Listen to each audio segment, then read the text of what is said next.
This meeting to order and welcome to meeting 111. Mr. Chairperson, Mr. Chair, if I may. Yes, Ms. Shanahan.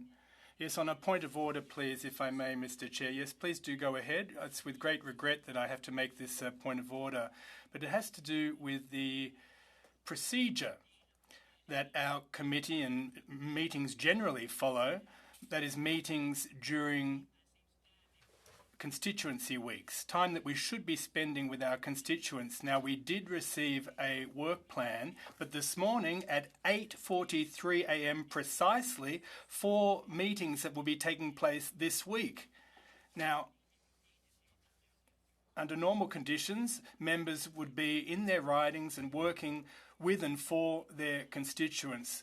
So, Mr. Chairperson, this is not normal practice. Normally, we're consulted.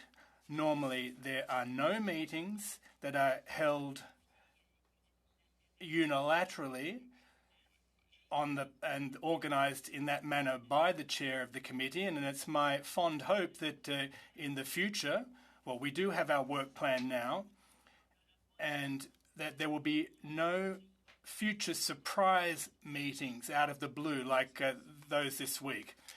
Good. Well, that was more of a political statement you just made. I did the courtesy of having the clerk instruct everyone about these meetings. Plus, the work plan, of course, came today. But before that, there was notice of the meeting that came out both the end of last week. Point of order, Mr. Chair. Ms. Khalid, I'm addressing a point of order right now, so why don't you just hold on a second, and I'll finish up with Ms. Shanahan and then hear your point of order. I will, Ms. Khalid, ask you to, when I turn to you, it will be a point of order. I'm going to address this just once, and then we can deal with it later if you like. But Ms. Shanahan, there was the work plan, of course, is not a notice. We had a subcommittee meeting on this. Your representative on that subcommittee, of course, was welcome to brief you on what was discussed. And I've sent Ms. Yip a note today. If we can talk about it tomorrow or wait till next week. The preference is to wait until next week. Ms. Khalid, you have a point of order, please. Yes, Chair. I take objection to you calling Ms. Brenda's concerns to be political in nature. I think that we have worked very well in this committee in the past in bringing consensus, in working through the issues. We are a nonpartisan or a multi-partisan committee. And for you to make those objections, Chair, is... Hey, thank you. Ms. Khalid, all committees fair. are... No, sorry, Chair, I'm not done. This is not a point of order, Ms. Khalid. Ms. Khalid, this is, again, a statement. All committees are multi-partisan. This is one that is also opposition-led. We had a subcommittee meeting on this, and I gave everyone what I thought to be suitable notice and received no objections beforehand. I am now on the floor, which is disrupting the meeting. This is not a point of order. And so I'm going to move on. You'll be in a position to make a further statement when it is your time. But again, my email works when I'm not in committee as well, and members are of course welcome to either work through me or work through their representative on the subcommittee. But the idea, to Ms. Shanahan's point, that today's working calendar represents the first that anyone heard of this. Is false. There was both an unofficial notice that was given a week ago, as well as official notification the end of last week, and then yesterday as well. Point of order, Chair. My intervention was more that I hope that we will now follow the work plan and the subcommittee discussions, and that we will have no more meetings that are unilaterally called by the chair. Well, Chair, if we're just offering points of order, Chair, I'd like to make a point of order that I hope that we don't have points of order that aren't actually points of order like those from the previous two interveners. I was taking Ms. Shanahan's last comment as a bow on her previous comment, and we will now, I will continue the opening process, welcoming our witnesses, and then we'll get to, the rounds of questioning. And just for the record, for everyone, the indication I have is that we will review the subcommittee work Tuesday at the end of the meeting is the preference from members. So without further ado, today's meeting is taking place in hybrid format. Pursuant to the standing orders, members are attending in person in the room and remotely using the Zoom application. A reminder that all comments should be addressed to the chair. Contrairement à l'article 108.3G du règlement, le comité... Pursuant to Standing Order 1083G, the committee shall resume its study of ArriveCAN Report 1. From the Office of the Auditor General, Andrew Hayes, Deputy Auditor General, Sami Hanoush, Principal, Lucie Després, Director, and from the Canadian Border Services Agency, Darryl Vleeming, Vice President and Chief Information Officer, and Jonathan Moore, Vice President, Controllership Brands. Mr. Hayes, you'll be given up to 5 minutes for your opening remarks, and then we'll turn to CBSA. So without further ado, you have the floor, Mr. Hayes. Mr. Chair, thank you for inviting us again to discuss our report on ArriveCAN. I would like to acknowledge that this hearing is taking place on the traditional unceded territory of the Algonquin Anishinaabe people. I am accompanied by Sami Hanoush and Lucie Després, who were responsible for the audit. Dans le cadre de notre audit de l'application ArriveCAN, our audit of the ArriveCAN application looked at how the Canada Border Services Agency, the Public Health Agency of Canada, and Public Services and Procurement Canada managed the procurement and development of the application, and whether they spent public funds in a way that delivered value for money. You have heard the Auditor General emphasize how deeply concerned we are by what this audit didn't find. We didn't find records to accurately show how much was spent on what, who did the work, or how and why contracting decisions were made. And that paper trail should have existed. Overall, this audit shows a glaring disregard for basic management and contracting practices throughout ArriveCAN's development and implementation. Government organizations needed to be flexible and fast in responding to the COVID-19 pandemic, but they still needed to document their decisions and demonstrate the prudent use of public funds. In this audit, we found disappointing failures and omissions everywhere we looked. Public servants must always be transparent and accountable to Canadians for their use of public funds. An emergency does not mean that all the rules go out the window and that departments and agencies are no longer required to document their decisions and keep complete and accurate records. Monsieur le Président, je termine ainsi. Mr. Chairperson, we'd be pleased to answer any questions, and I conclude my opening remarks. Thank you very much. Mr. Moore, I understand you have an opening statement. 5 minutes, please. Good morning, Mr. Chair and honourable members of the committee. I'd like to thank the Auditor General and the Procurement Ombud for their reports, which have identified some important lessons for us all. The Canada Border Services Agency has already implemented a number of actions to address their recommendations. At the onset of the pandemic, the CBSA was focused on protecting our borders while maintaining the flow of essential travellers and trade. The agency needed to adapt its operations at a time of considerable uncertainty over the health risks. The need for ArriveCAN arose quickly when it became clear that the manual, paper-based processes for tracking the contact tracing and health information of travellers did not meet the needs of the Public Health Agency of Canada. FAC asked the CBSA to assist them by developing a digital form, and the first version of ArriveCAN was released 6 weeks later. Over the following 2.5 years, the CBSA responded to the changing health requirements, set out in over 80 orders in council, by releasing 177 different versions of the app. The agency has estimated that the border health measures related to the ArriveCAN app cost $55 million, including a number of non-IT costs, such as over $6 million for the Service Canada call centre. The Auditor General and the Procurement Ombud reports have identified a number of very serious weaknesses in procurement and internal controls processes. We have accepted their recommendations, and our management response plans are already underway. I would like to highlight a few of those actions aimed at strengthening the agency's governance and assurance functions. We have strengthened the first line of defence by requiring all HQ staff with financial delegations to retake 4 procurement training courses to help them better understand their responsibilities. Given the weaknesses in procurement oversight, we have established a new Executive Procurement Review Committee to strengthen the second line of defence by reviewing all contracts and task authorisations over $40,000. We have also established a new Procurement Centre of Expertise, which is developing an ongoing programme of quality assurance reviews to ensure compliance with the directive, with a particular focus on the need for proper record keeping. Our management response plans are aligned with the plans of other government departments, as developing the ArriveCAN app was a shared responsibility. The agency leveraged PSBC's contracting authorities for over 30 of those contracts and Shared Services Canada for 7 contracts. The CBSA was the contracting authority for the remaining 4 contracts. In the first year, the agency was responsible for managing the development, enhancement and operations of the ArriveCAN app on behalf of PACP.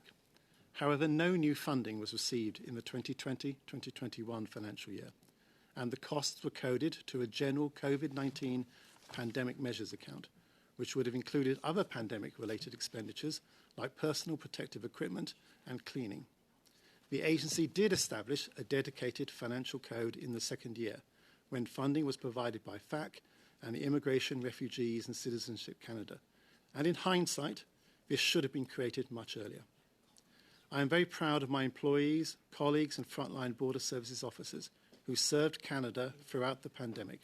We acknowledge the very serious deficiencies and welcome the lessons learnt. We are now focused on addressing the recommendations that have already been made. We would be pleased to answer your questions. Thank you, Mr. Chair. Thank you very much. Beginning our first round of questions now, Mr. Brock, you have the floor for 6 minutes. Chair, and good morning, and thank you for all the witnesses for your attendance today. First line of questioning will be to the Auditor General team. Anyone can answer it.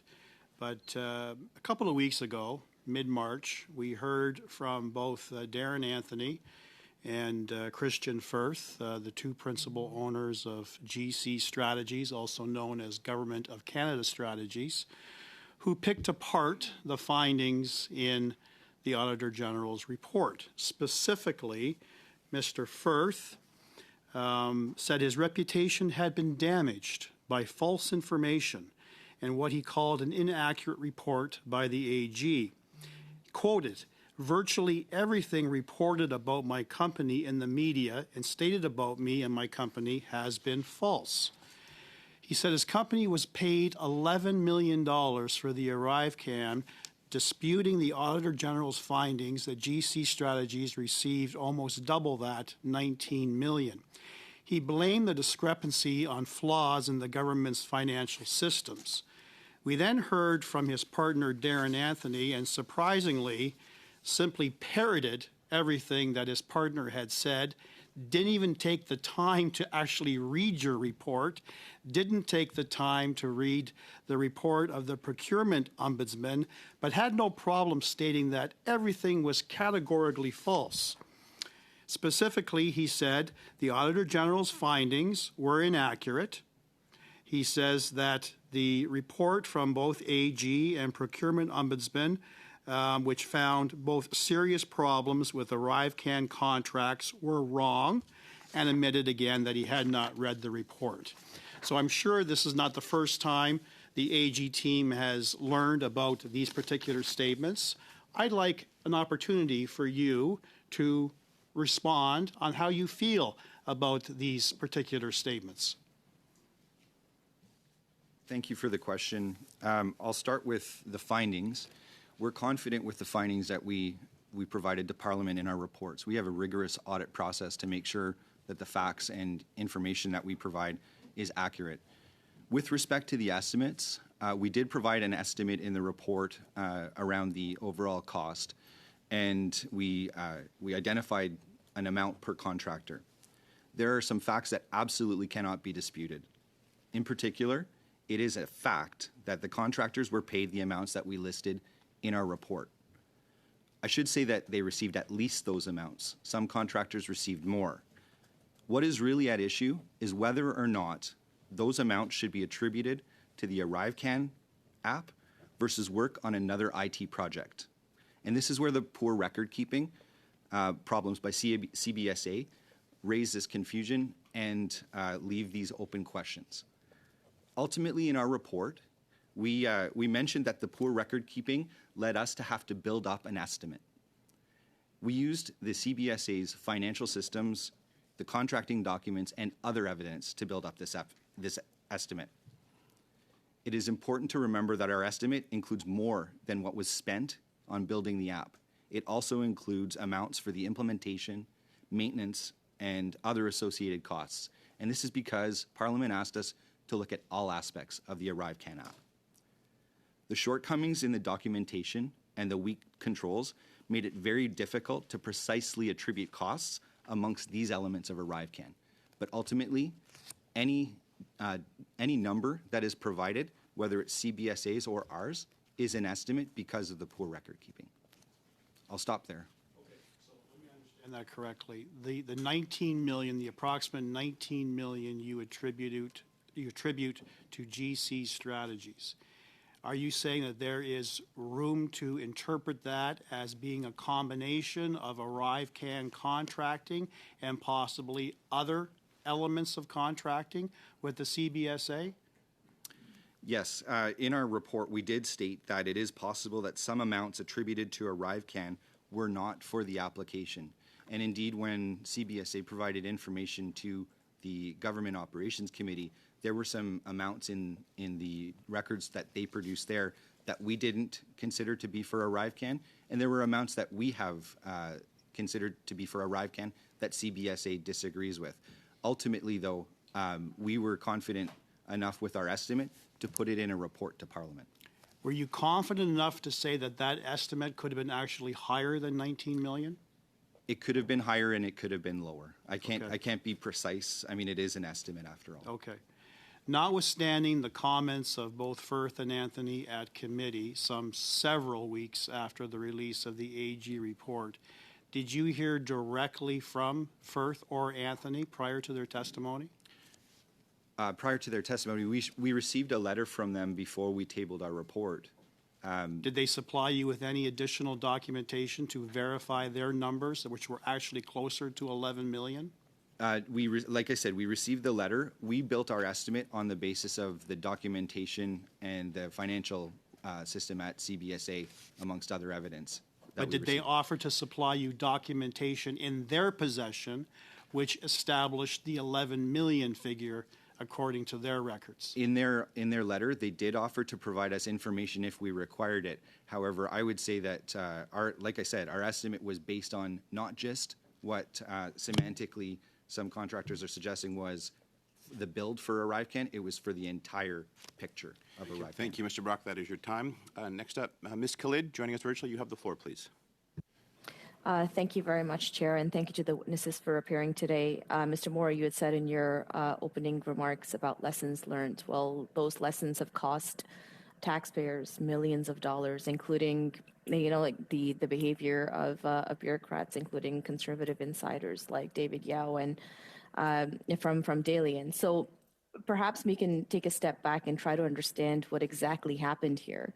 And how we can make sure that the public service is accountable to Canadians with this very important issue. So can you please perhaps help us explain the function of what comptrollership branch at Canada Border Service Agency really does?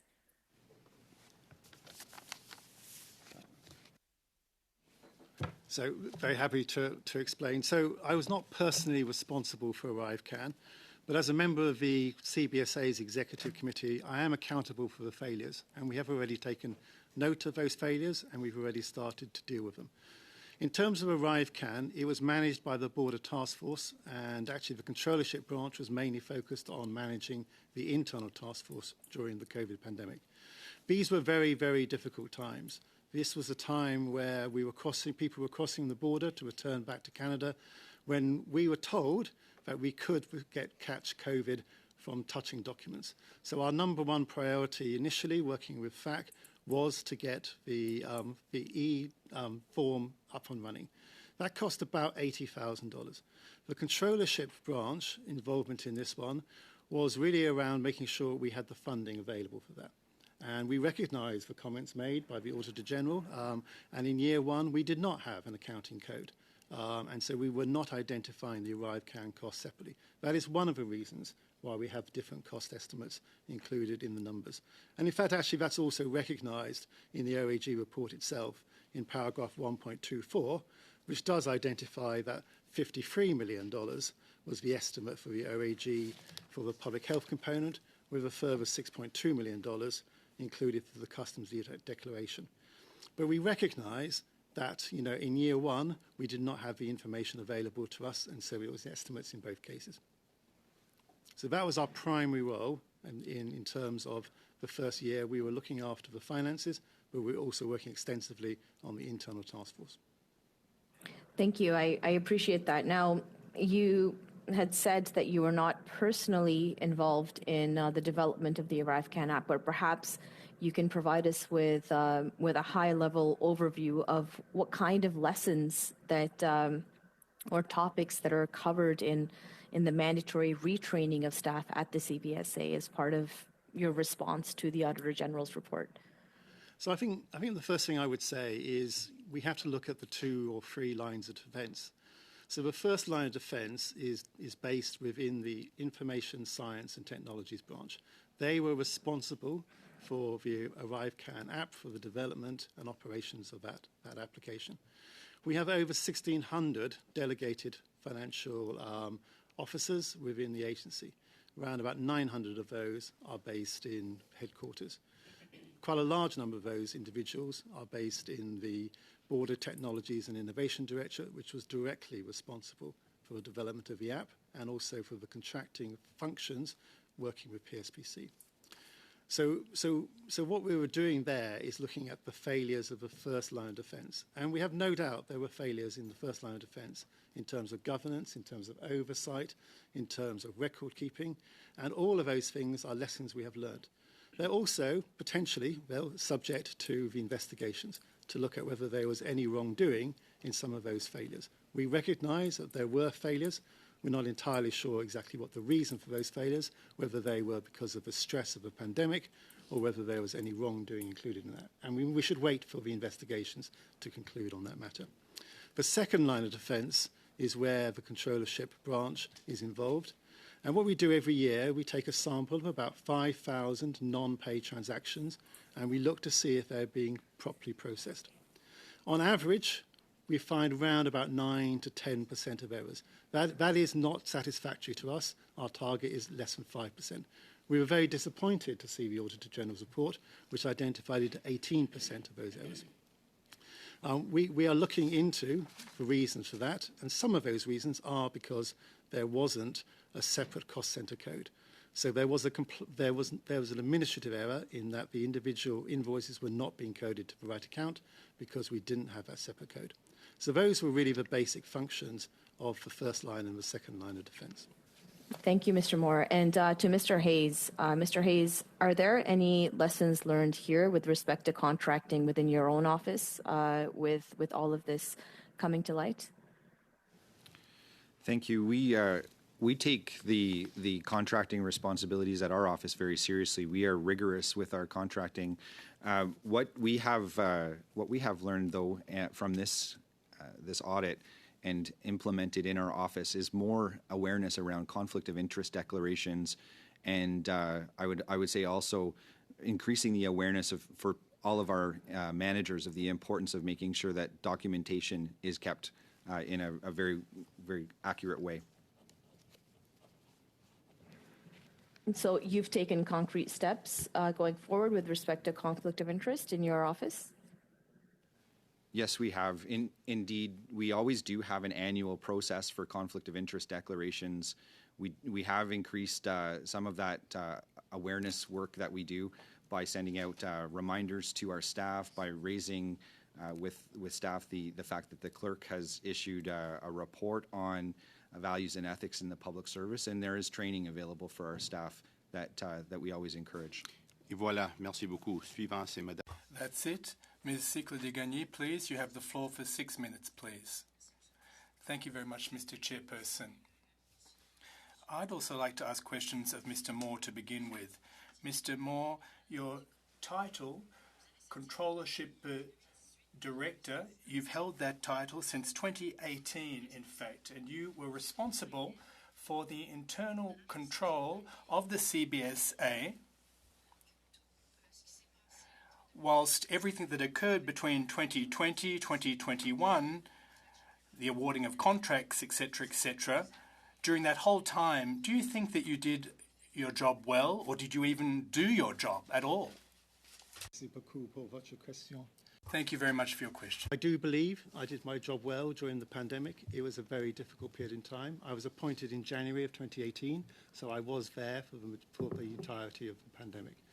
It was a very challenging time for the agency as a whole. As I have said previously, I was responsible for the internal task force, which was primarily based on our employees, making sure they have PPE available to them, making sure that we were managing the work from home directive and managing all of the internal functions of the agency.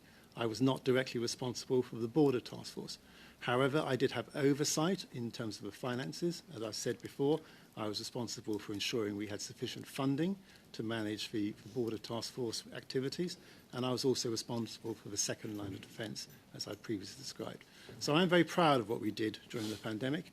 I know we made mistakes, and I know we've learnt lessons from those mistakes, but they were mistakes in the context of an operational crisis for us, with people coming across the border where we had to manage. Mr. Moore, all the countries across the world had to deal with that crisis, and very few of them forked out $60 million for an app like ArriveCAN. Now, in some countries, self-respecting countries, there are internal control mechanisms, especially in important services like the Canada Border Services Agency, who do their job and avoid these kinds of occurrences where there are non-competitive contracts that are awarded to companies of two individuals. There are internal control mechanisms across many countries, and you used the term oversight, that you play a supervisory role in all of that.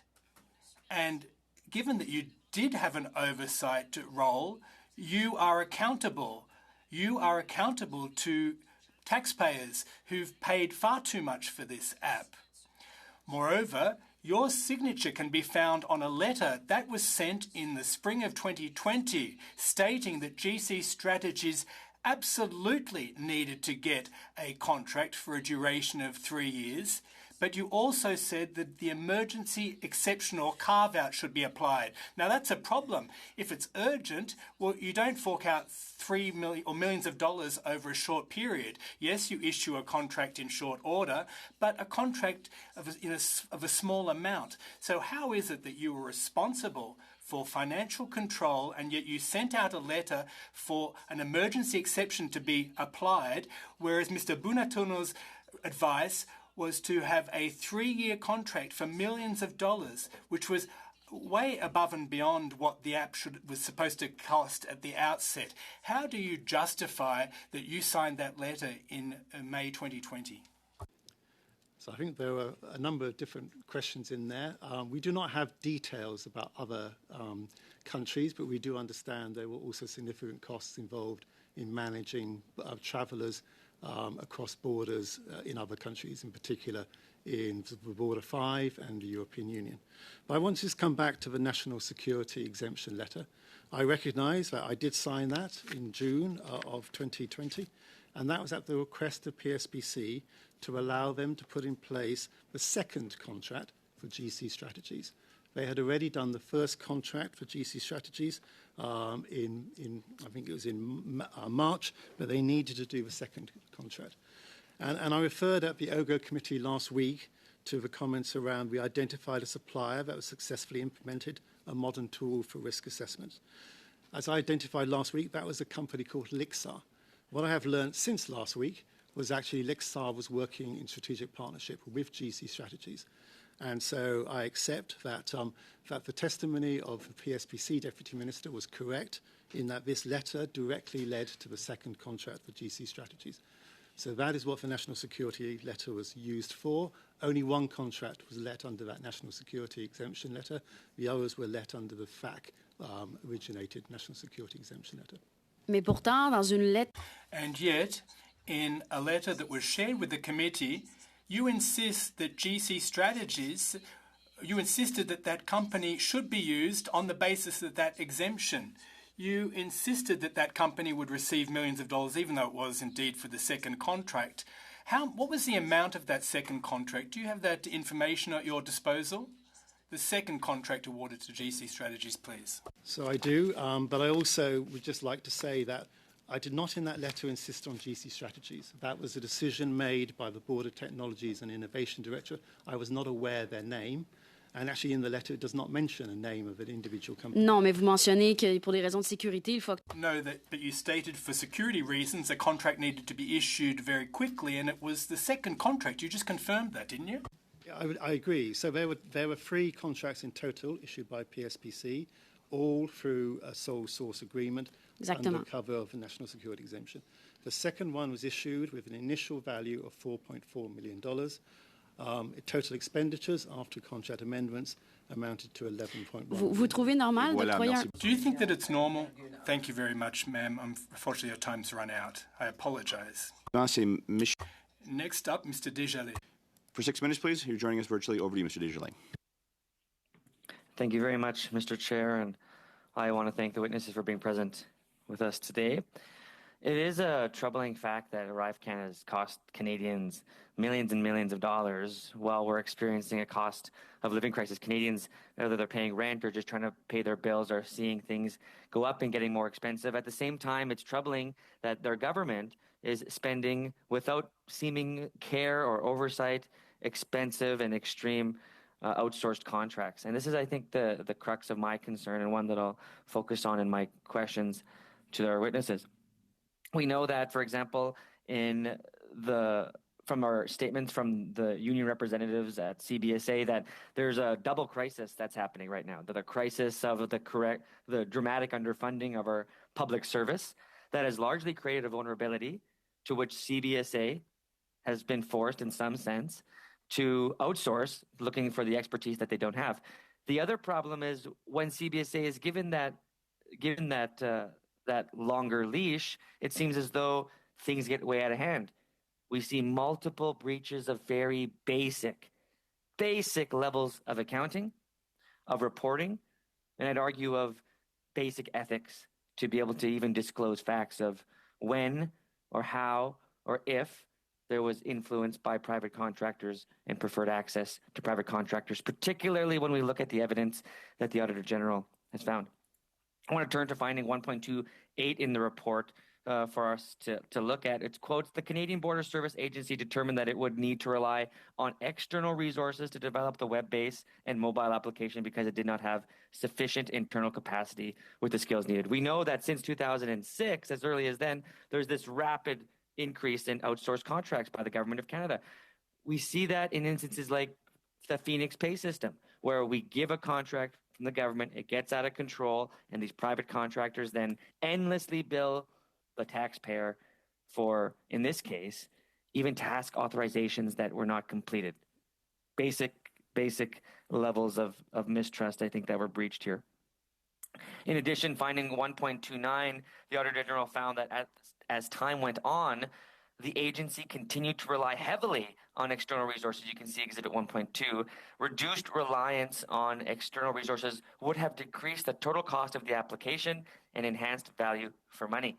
This is, I think, the most important piece to some of this work, to know that at a time when you could have reassessed some of the task authorizations, even if the task authorization had information relevant to what they were doing or who was doing it, there would have been an opportunity to reduce the overall cost of some of this work. You can look, for example, on that exhibit submitted by the Auditor General's Office of the tremendous cost that this bears against the public. It's now, I think, incredibly important that the checks and balances you mentioned at the onset of your testimony, Mr. Moore, aren't only just listened to today in this committee, but are actually enforced, because I often find in this committee we have officials such as yourself who, in this particular instance, we see a massive breach of public trust. The attempt to rebuild that public trust is often words and recommendations put forward by the Auditor General. But what I find troubling is sometimes these recommendations don't fully meet where they're target or not enforced. And that's troubling for me. So I'm going to be requesting at the end of our meeting that we investigate follow-up opportunities for your appearance here and follow up on some of the recommendation enforcement, because the enforcement aspect of this is important to me, because it has to change. This just can't continue the way it is. I'm nervous that this could be going on in other ministries or even continuing in your ministry if we don't continue to see some of these checks and balances properly addressed and fully implemented. It's true that we know CBSA has also, you just mentioned Mr. Moore, was approached by the Public Service and Procurement Canada during an instance of the second contract when they reviewed the first set of contracts and determined that they were insufficient for the purposes of being competitive because of their non-competitive nature and recommended a competitive process. Is it your letter that you just submitted or that you admitted that was signed in May of 2020, is it the case that was that your response to the initial inquiry by Public Service and Procurement Canada? Mr. Moore. So actually, I signed the National Security Exemption on the 1st of June 2020. It was not in response because those comments received from PSPC were sent directly to the Information Science and Technologies branch. They did not come to the CFO's branch. And so we were not aware of any of that feedback from PSPC at the time. It was being sent to the Border Technologies and Innovation Directorate. In terms of considering that PSAC understood the nature of how non-competitive contracts could be abused, why is it that you weren't able to do such a thing? We were not aware. We were only aware of that during these inquiries. So at the time, they were engaging directly with the Information Science and Technology branch. That has now been stopped. So what part of our procurement improvement plan is that all contracting has to go through our procurement directorate, which is within the controllership branch. And why wasn't that the case prior to this and for so long? I think it was because we were taking reliance on our other government department partners, especially during a very busy time for all of us. So as I said previously in my introductory, over 30 of the contracts for ArriveCAN were actually the contract authority was PSPC, and there is a service level agreement between CBSA and PSPC, which sets out the requirements of CBSA as the technical authority and PSPC as the contract authority. And thank you. I'm afraid that is the time, Mr. Desjardins. We will, of course, be back to you shortly. Beginning our second round, Mr. Barrett, you have the floor for 5 minutes, please. Mr. Vleeming, on GC Strategies' now deleted website, they had a number of testimonials from senior government officials. In one case, the Government of Canada Chief Information Officer was quoted as saying, quote, GC Strategies understands our needs on a business and technical level, end quote. Who would have said that? Thank you for the question. I've only been at the CBSA for 11 months, so I was not CIO at the time. Prior to me, Min Doan was CIO over the last, I think, 5 years. Has anyone asked Mr. Doan if that was him? I am not aware of that. Who else could it have been? So we've established it wasn't you? If the reference was specifically to who was the Chief Information Officer of the CBSA in the last 5 years, that would have been Min Doan. Okay, but it wasn't you that said it? That's correct. Are you aware that it was said? I am or alleged to have been said? You're not familiar? All I've heard is the testimony of committees that referencing that certain testimonials on the GC Strategies website. And did it cause you concern that endorsement had been offered by the CIO? It surprised me, as you wouldn't typically see that, at least in my experience. In another example, the Chief Data Officer for the public sector said, quote, GC Strategies, see the bigger picture and do not chase the quick sale. Who would have said that? I'm not actually aware of who the Chief Data Officer was at the time, sorry. Has anyone tried to find out who said it? I'm not part of the internal investigation, which I would assume is also going to be looking at that. In another case, a Government of Canada senior executive said, quote, GC Strategies listen and try to find solutions to my problems versus selling me a solution to a problem I've never had. Who would have said that? Not aware of that either. So we don't know. Could it have been Min Doan? It's impossible for me to answer that, as there's no details on who actually said that and what their position was. I'm a bit surprised that even a basic level of curiosity wouldn't have encouraged you to find out if your predecessor, on an unnamed basis, but only using the title that you now have, had actually said something like that, and then now occupying that position would not have sought remediation, that is, for it to be taken down. Did you ask for it to be taken down by GC Strategies? No, as far as I'm aware, it's certainly not against any rules or laws to put that up there, and I'm not sure the government has the ability to.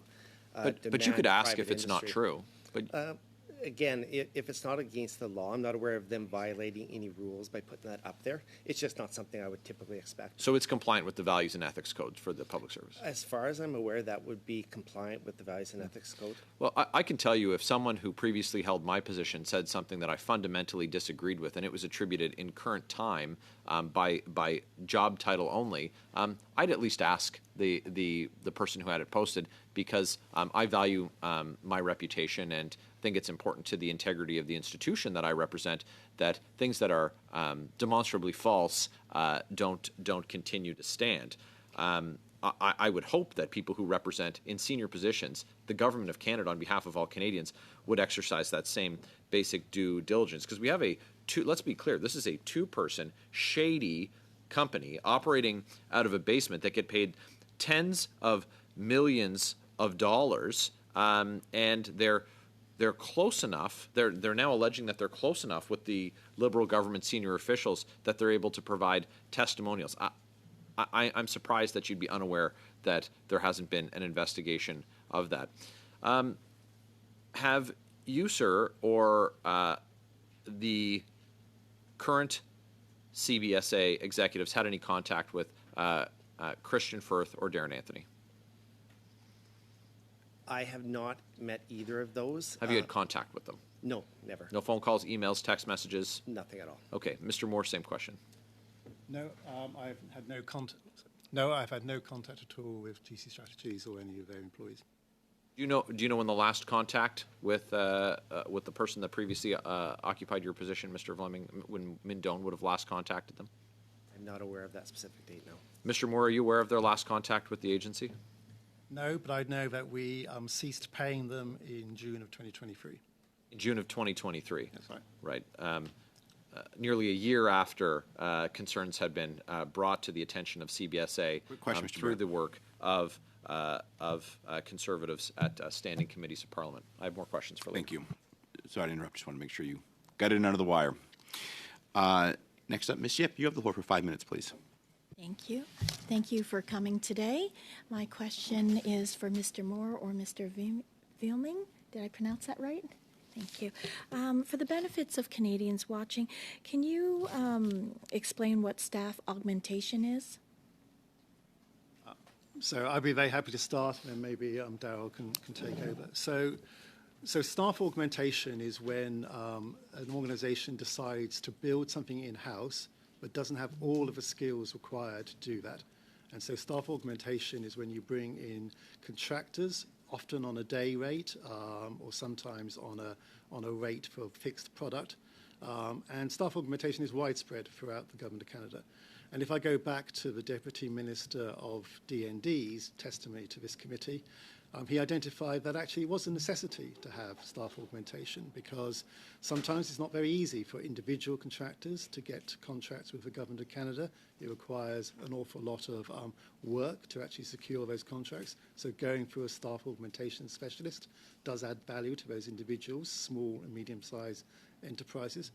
Also, hiring in the public service is not very easy. And I think in particular for issues like sort of technical architects, cloud architects, there was not enough in the Government of Canada. I think the previous CIO talked about sort of 25-30% shortfall in the number of people who are in-house. So we are trying to increase the number of people in-house, but it's not easy to get it. Also, the skill set may not be value for money for the public sector. If you have a very technical specialist, we may not have sufficient work for them to do over a long period of time. And also for short-term assignments and projects, they're very important. So staff augmentation has its purpose. I think PSBC gave evidence that there's over 600 different companies which are actually providing staff augmentation. The issue here is how we used it. And we definitely agree that we used it too much and we used it for too long. And maybe I'll hand over to Mr. Vleming now to talk a bit about what we're trying to do to reduce the requirement. Yeah, certainly we've drastically reduced the number of contractors. In the 11 months I've been here, we've gone down over 25%. and we're on target for the end of this next fiscal to drop down probably another 25%. To Mr. Moore's point, staff augmentation is well used in government and in private sector as well, but it has to be used in the right way. So it needs to be used for surge capacity when you don't have the staff. It shouldn't be the case where contractors are around for years and years and years, because then there's other methods that should be used, like training your existing staff, so you don't become reliant on those contractors. Thank you. Could you give an example of what type of contractors you are using that would provide value for money? It typically is around the cutting edge technology, including what was ArriveCAN was built on. So if you think about modern cloud applications that are using very cutting edge tools, often the in-house staff doesn't have those skills. But what should occur is contractors should be brought in for a specific initiative on those skill sets, but then they should also be used to cross-train your existing staff. That then allows your existing staff to take over going forward, and you don't become reliant on those contractors. And so our approach going forward is to take that sort of scenario versus becoming reliant on them. And that's how we'll be able to reduce our long-term reliance on those contractors. Could you tell me a bit about the Executive Procurement Review Committee? What are their responsibilities? What is this committee all about? So maybe if I'll take that. So I established the Executive Procurement Review Committee last October, and this is to address many of the findings in the OAG report, but also in the Procurement Ombudsman report. This is to deal with the second line of defence, which was clearly lacking during the COVID period for us. So now the Executive Procurement Review Committee looks at every single contract and every single task authorization above $40,000. We have about 1,500 contracts across the CBSA, so that's a significant requirement. But this is about ensuring that we do make this change stick. We do make sure that this applies across the agency as a whole. And maybe in time, if we start to see performance improving, we could raise those limits. So we've had over a dozen meetings of this. It meets on average at least once a week. And we go through all of these different proposals. And in the case of Mr. Vleeming's branch, a presentation will be made to the committee to say this is what we aim to do, and there will be questions will be asked about is it compliant with the procurement controls and measures. We will ask for procurement directorate to give us assurance that it is completely compliant. So it's there as a second line of defence to ensure this never happens again. Is this committee permanent or temporary? It has been established as a permanent committee of the Executive Committee.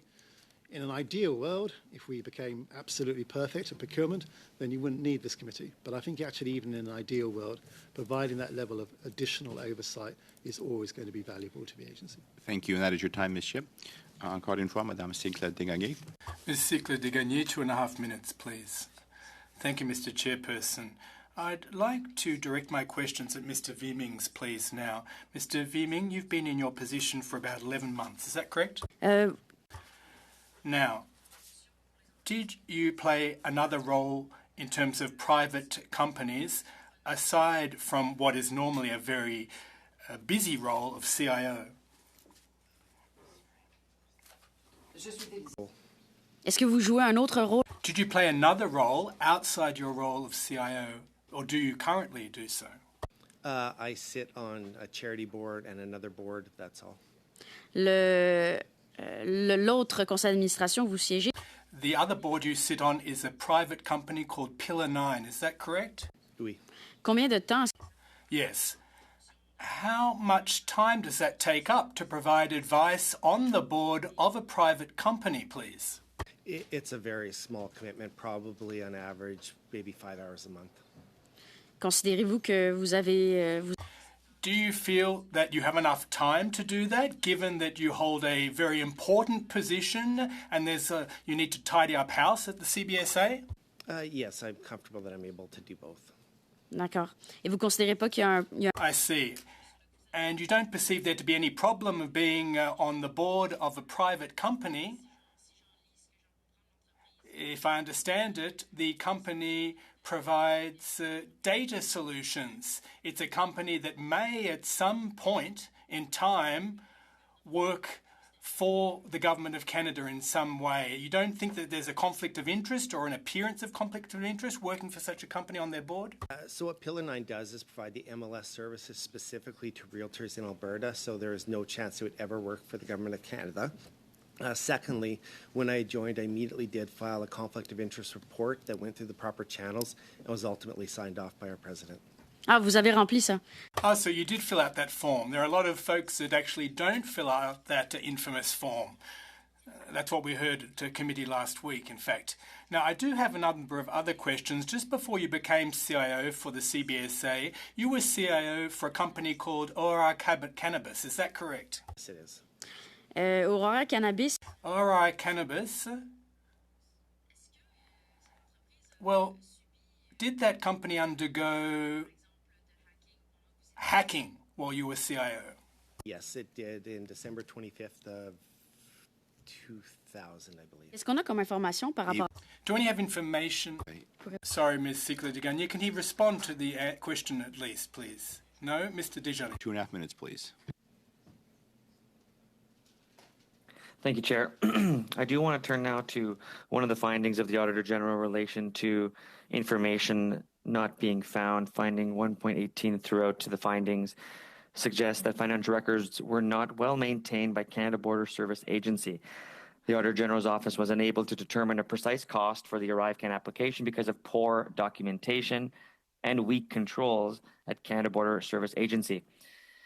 To both Mr. Moore, Mr. Vleming, who's responsible for, within the ministry, who's responsible for financial records?